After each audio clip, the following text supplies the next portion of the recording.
ટૂંકમાં ભારતીય જનતા પાર્ટીએ એક પરિવાર એક હોદ્દાને હોવા છતાં એમના પરિવારમાંથી તેજસભાઈને પાર્ટીમાં યુવા મોરચાના ઉપપ્રમુખ પણ બનાવેલા હતા.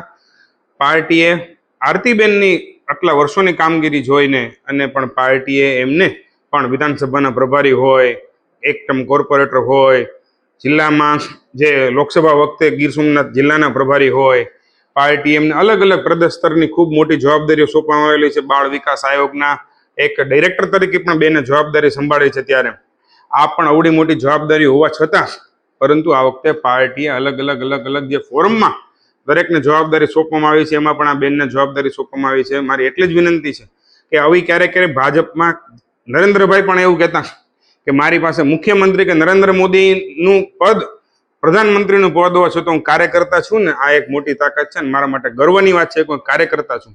કોના ઈશારે થઈ રહ્યું છે આ પ્રશ્નનો જવાબ તો કદાચ એ જ આપી શકશે, હું નહીં આપી શકું. પરંતુ કોઈના ઈશારાથી કોઈના માર્ગદર્શનથી થઈ રહ્યું હોય એવું અત્યારના તબક્કે જોતા એવું લાગે છે. પણ સાચું વાત એમને જ ધ્યાનમાં આવશે.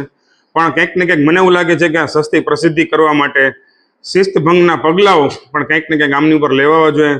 પોતે આ એક વાર નહીં, બે વાર નહીં, ત્રણ વાર ભારતીય જનતા પાર્ટીની જ્યારે જુનાગઢ મહાનગરની ટીમ ડિક્લેર થઈ, ભારતીય જનતા પાર્ટી જુનાગઢ મહાનગરની નવી જવાબદારી નિયુક્ત થઈ, ત્યારથી સતત આક્ષેપો કરવા આ વાત પાયા વિહોણી છે. અને કંઈક ને કંઈક પાર્ટીએ મને શું આપ્યું એની સાથે સાથે આપણે આત્મમંથન કરવાની જરૂર છે કે મેં પાર્ટીને શું ને કેટલું આપ્યું.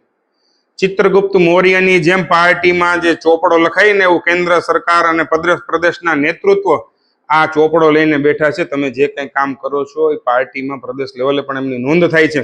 પ્રદેશ અધ્યક્ષશ્રી, પ્રદેશ મહામંત્રીશ્રી, અમારા ઝોનના મહામંત્રીશ્રી અને જુનાગઢ મહાનગરના પ્રભારીશ્રી, આ ચાર જે અમારું શીર્ષ નેતૃત્વ છે એમને પણ આમનાથી સવિશેષ માહિતગાર કરવામાં આવ્યા છે. અને એમને પણ આ પૂરા કેસની માહિતી છે. એમની પણ લાગણી એવી છે કે એક પરિવારમાં આરતીબેનને જ્યારે અવડી મોટી જવાબદારી સોંપવામાં આવી છે ત્યારે આવું શું કામ થઈ રહ્યું છે, આ માટે પ્રદેશ પણ ચિંતિત છે.